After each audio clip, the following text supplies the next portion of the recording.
Future nurse 24 চ্যানেলে আপনাদের স্বাগত। আগের একটি ভিডিওতে স্থায়ী পরিবার পরিকল্পনা সম্পর্কে আলোচনা করেছিল। আজকে আমরা অস্থায়ী পরিবার পরিকল্পনা নিয়ে আলোচনা করতে চলেছি। তো চলুন আজকে অস্থায়ী পরিবার পরিকল্পনা তার একটি গুরুত্বপূর্ণ ট্যাবলেট ছায়া ট্যাবলেট নিয়ে আলোচনা করি। ছায়া হলো সেন্টক্রোমান ট্যাবলেট। এটি একটি নন স্টেরয়েডাল, অর্থাৎ আপনি প্রসব পরবর্তী স্তন্যপান করানোর সময় এটি আপনার জন্য কোনো ক্ষতি করে না। অন্যান্য অনেক রকমের পার্শ্ব প্রতিক্রিয়া এর মধ্যে নেই, তাই এটি আপনি নিরাপদে ব্যবহার করতে পারেন এবং আপনার প্রয়োজন অনুসারে এই ট্যাবলেট খাওয়া বন্ধ করে আবার পরবর্তী প্রসবের জন্য আপনি নিজেকে প্রস্তুত করতে পারেন। চলুন আজকের এই ট্যাবলেটটি দেখে নেওয়া যাক। এটি হচ্ছে ছায়া ট্যাবলেট। মোট 8টি ট্যাবলেট আছে 1 মাসের জন্য। সমস্ত স্বাস্থ্য পরিষেবা পাওয়া যায়, এরকম সব জায়গাতেই বিনামূল্যে পরিবার পরিকল্পনার এই ট্যাবলেটটি আপনি পেয়ে যাবেন। এছাড়া আশা দিদিরাও বাড়িতে বাড়িতে এটি সরবরাহ করে থাকে। 8টি ট্যাবলেটের খাওয়ার নিয়ম আলোচনা করতে চলেছি। এই ছায়া ট্যাবলেট শুরুর প্রথম 3 মাসে সপ্তাহে 2টি করে ট্যাবলেট খেতে হয়, পরবর্তী 3 মাসে সপ্তাহে 1টি করে ট্যাবলেট খেতে হয়। তাই সারা মাস প্রতিদিন ট্যাবলেট খাওয়ার যে ঝামেলা সেটি থাকে না।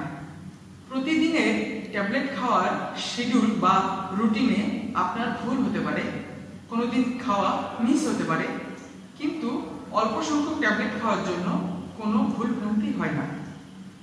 যখন আপনি এটি খাওয়া শুরু করছেন তখন থেকে 1টি ট্যাবলেট খাওয়ার পর 2 দিন অন্তর আরেকটি ট্যাবলেট খেতে হবে, অর্থাৎ সপ্তাহে 2টি। প্রথম মাসিক বা ঋতুচক্র হওয়ার দিন থেকেই শুরু করবেন। যেদিন প্রথম ট্যাবলেট খেলেন 2 দিন গ্যাপ দিয়ে 2 দিনের পর আবার তার পরের দিন আরেকটি ট্যাবলেট খাবেন। এইভাবে সপ্তাহে 2টি করে চলবে প্রথম 3 মাস। পরের 3 মাসে সপ্তাহে 1টি করে ট্যাবলেট খাবেন।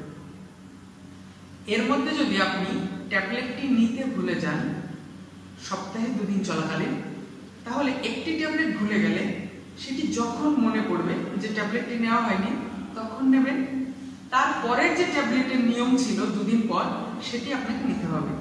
আর তার সাথে পরবর্তী মাসিক চক্র আসার আগে পর্যন্ত অন্য অস্থায়ী পরিবার পরিকল্পনা আপনাকে চালিয়ে যেতে হবে, যেমন কন্ডোম।